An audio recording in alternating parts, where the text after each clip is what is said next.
Ciao Juventini of the world, my name is Giuseppe, welcome back on the channel. Breaking news this morning because at 7:30 a.m. Papa Francesco, Pope Francis, passed away at age 88, and it is a world breaking news. You know it here on the channel. We are not speaking about politics, we are not speaking about religion, but when it's a world breaking news like that, of course, it is affecting also what we are speaking about on this channel. It means our beloved Juventus. It's a big one, eh? And my initial thoughts immediately after, of course, wishing the condolences were immediately towards the games that were planned today. We are playing Parma Juve. We would have played Parma Juve this evening, closing match day 33, and immediately knowing Serie A extremely well, knowing Italy extremely well, my thoughts were they will sit together and they will talk about it. Should we cancel it? Should we postpone it? Or should we go through? And immediately my feeling was they will cancel it. They will cancel it because I really know Italy. I really know Serie A. And that's what they did. A communication came around 10:30 a.m. where they are saying that following the passing of His Holiness, Lega Nazionale Professionisti Serie A can confirm that today's league games in Serie A and Primavera 1 have been postponed. When will we play? We don't know at the moment, because that's also what they are writing. The date of the rearranged fixtures will be announced in due course. So we have no idea if it will be postponed as a block, if it will be tomorrow, if it will be next week, if it will be in 2 weeks, if they will split one game here when possible, one game there, what's possible. At the moment, we really don't know when we will play. There is, of course, immediately a debate in Italy, because Italy is a secular country. So is it right to cancel it? Is it not right to cancel it? Look, guys, I leave it up to you to decide yes or no if it was right or not. It's a pity. It's a pity that Juventus is not playing today, because I told you yesterday it was already an extremely long week without football, because it was 9 days between Juve, Lecce and Parma Juve of today. So it was already extremely long. It was already feeling like an international break. Now Juventus, they will have to wait until the next game of Monza to play again, if they don't take the decision to play it in the meanwhile. Maybe, I don't know, on tomorrow or on Tuesday or on Wednesday, even if there is Coppa Italia already planned, the semi-final, Inter and Milan. I have absolutely no idea, but it looks really like an eternity before playing. Can we find some good news in the fact that we are not playing today? Well, in a way, I found immediately a lot of negative news, because you know it, when the results of yesterday were official, means Bologna winning 1-0, means Atalanta winning 1-0, the only thing that you have in mind is playing as soon as possible to cancel again that 5th spot, to go back to the 4th spot at -2 of Atalanta. And you know, it ended, players were ready to travel, so you have a lot of negativity, because now for I don't know how long, we will always have that virtual ranking where Juventus is at the moment at minus points from Atalanta, minus from points from Bologna.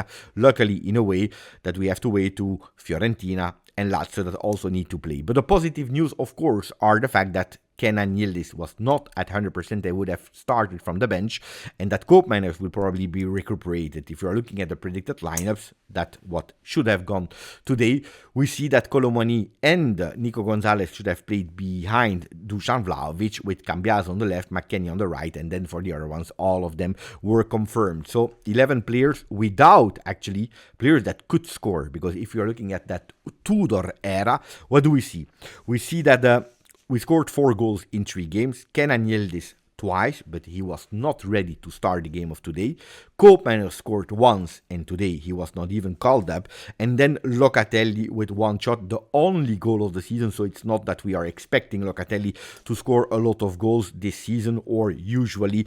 And that means that actually there was not really a starter with goals in his leg.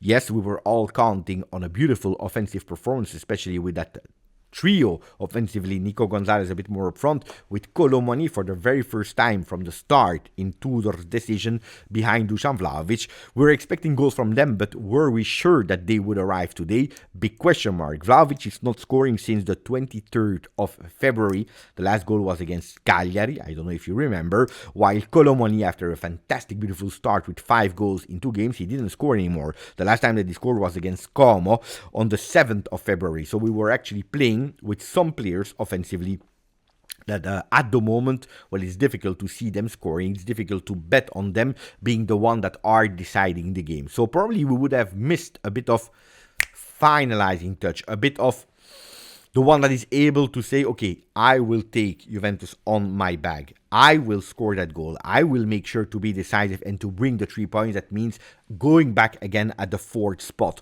So in a way, if we are looking at positives why today we are not playing, is the fact that Kenan Yildiz for the next game, that it is Parma Juve or that is Juve Monza, will be entirely fit, and probably he will be also there to recuperate the game of today. So that's the good news, and Koopman is having him, I'm not saying as a starter, but there in the team is also an important one. So we recuperate our players. Then of course I'm a bit sad, it's a bit a pity, because today in the squad list, except of the fact that Koopman was not there, we saw Perin coming back, but especially also Adzic for the very first time being called up by Igor Tudor. The Adzic that totally deserved to be called up. Koopman is not there, he's filling in that spot.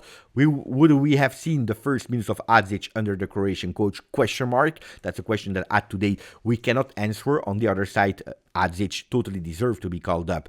After him being called one time only by Montero to play with the next gen, after him receiving 55 minutes playing time under Thiago Motta in 5 apps between all the competitions, Coppa Italia, Champions League and Serie A, with 0 goals, well, he went a bit more to the next gen to give them actually the support that they needed when we were fighting to avoid relegation zone. Since then, he played 9 games under Brambilla, which means in total 10 games with the next gen, 4 goals, 2 assists, but beautiful performances, 9 starts in total, 8 with Brambilla. Beautiful performances in a role where he's more a midfielder, an offensive midfielder, more than a second striker, more than a winger. So it was a position that he was able to find. It was also a starting spot, some confidence boost thanks to the goals, some importance, and also especially some minutes in his legs, which he really needed.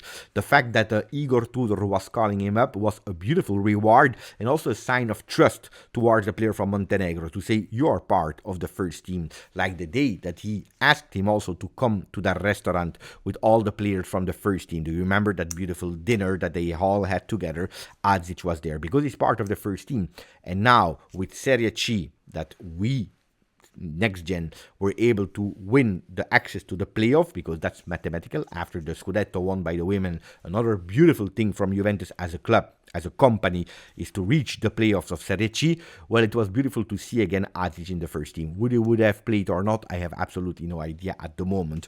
Anyway, that's what I wanted to say. Is it a pity? Yeah, because I was really prepared. I was excited to see Juventus. I was really curious to see if we would have been able to answer the results of yesterday, because that's important. Not that much would we have been physically ready, because I had no doubt about that with 9 games to play. No.